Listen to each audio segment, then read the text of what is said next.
Operation നുംകൂർ എന്ന പേരിൽ ഭൂട്ടാനിൽ നിന്ന് ഹിമാചൽ പ്രദേശ് വഴി കേരളത്തിലേക്ക് അനധികൃതമായി കടത്തിക്കൊണ്ടുവന്നു എന്ന് പറയപ്പെടുന്ന വാഹനങ്ങൾ റെയ്ഡ് ചെയ്ത് പിടിക്കാൻ കസ്റ്റംസ് ഇറങ്ങിത്തിരിച്ചത് 2 ദിവസം മുമ്പാണ്. അത്തരത്തിലുള്ള കള്ളക്കടത്ത് വാഹനങ്ങൾ തേടി കസ്റ്റംസ് നടൻ പൃഥ്വിരാജ്, ദുൽഖർ സൽമാൻ, അമിത് ചക്കാലക്കൽ എന്നീ നടന്മാരുടെ ഗാരേജുകളിൽ ഉൾപ്പെടെ റെയ്ഡ് നടത്തുകയും ദുൽഖർ സൽമാന്റെ Nissan patrol Y60, Land Rover Defender, അമിത്തിന്റെ ടൊയോട്ടോ ലാൻഡ് ക്രൂയിസർ തുടങ്ങി നിരവധി വാഹനങ്ങൾ പരിശോധിക്കുകയും അവ അനധികൃതമായാണ് കേരളത്തിലേക്ക് കടത്തിക്കൊണ്ടുവന്നത് എന്ന് കസ്റ്റംസ് ആരോപിക്കുകയും ചെയ്തു.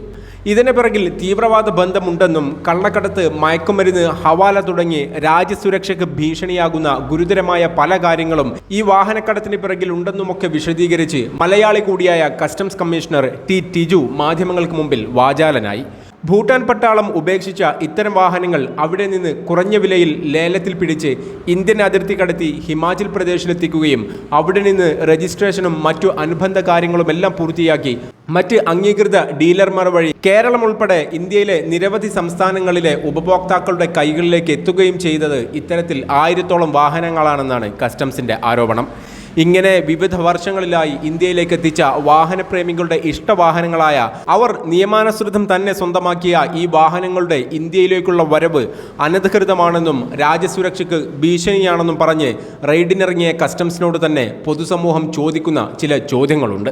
വർഷങ്ങൾക്ക് മുമ്പ് തന്നെ പല സമയങ്ങളിലായി രാജ്യാതിർത്തി കടന്ന് ഇന്ത്യയിലെത്തി വിവിധ ഏജൻസികൾക്കും ഉദ്യോഗസ്ഥർക്കും മുന്നിലൂടെ പലതവണ ഈ വാഹനങ്ങളും രേഖകളും കടന്നുപോയപ്പോൾ ഈ കസ്റ്റംസ് ഉദ്യോഗസ്ഥരും സർക്കാർ സംവിധാനങ്ങളും എന്തെടുക്കുകയായിരുന്നു എന്ന ചോദ്യമാണ് അതിൽ പ്രധാനം.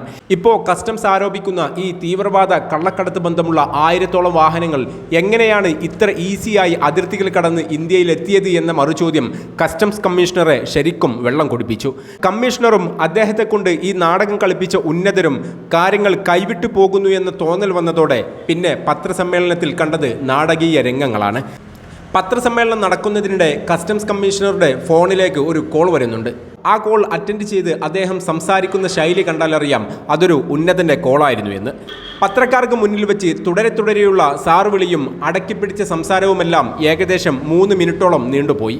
അവസാനം ഫോൺ വെച്ച് തിരികെ സീറ്റിൽ വന്നിരിക്കുന്ന കമ്മീഷണർക്ക് പിന്നെ പഴയ ശൗര്യമൊന്നും കാണുന്നില്ല. ചോദ്യങ്ങൾക്ക് വ്യക്തമായ മറുപടിയില്ല. കയ്യിൽ ഉയർത്തിപ്പിടിച്ചിരുന്ന തെളിവുകളുടെ ലിസ്റ്റൊന്നും പിന്നെ അദ്ദേഹത്തിന് ആരെയും കാണിക്കണമെന്നില്ല. അതുവരെ ഷൈൻ ചെയ്തുകൊണ്ടിരുന്ന കമ്മീഷണർക്ക് വേഗം പോകാൻ ധൃതിയായി. ഈ പ്രസ് മീറ്റ് ഇനി തുടരുന്നതിൽ ചെറിയ ബുദ്ധിമുട്ടുണ്ട് എന്ന് ചമ്മിയ ചിരിയോടെ കമ്മീഷണർ പറയുക കൂടി ചെയ്തതോടെ ആ ഫോൺ വിളിച്ചത് ചെറിയ പുള്ളിയല്ല എന്ന് ബോധ്യമായി.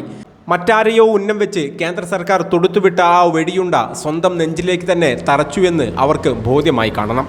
കാര്യങ്ങൾ കൈവിട്ടു പോയിട്ടുണ്ടെന്നും ഇനിയും തുടരുന്നത് അപകടകരമാണെന്നും മനസ്സിലാക്കിയ തിരശ്ശീലയ്ക്ക് പിന്നിൽ ചരടുവലിച്ച ഉന്നതർ തങ്ങളുടെ കളിപ്പാവയെ വേഗം സ്റ്റേജിൽ നിന്നും പിൻവലിച്ചു എന്നും പറയാം.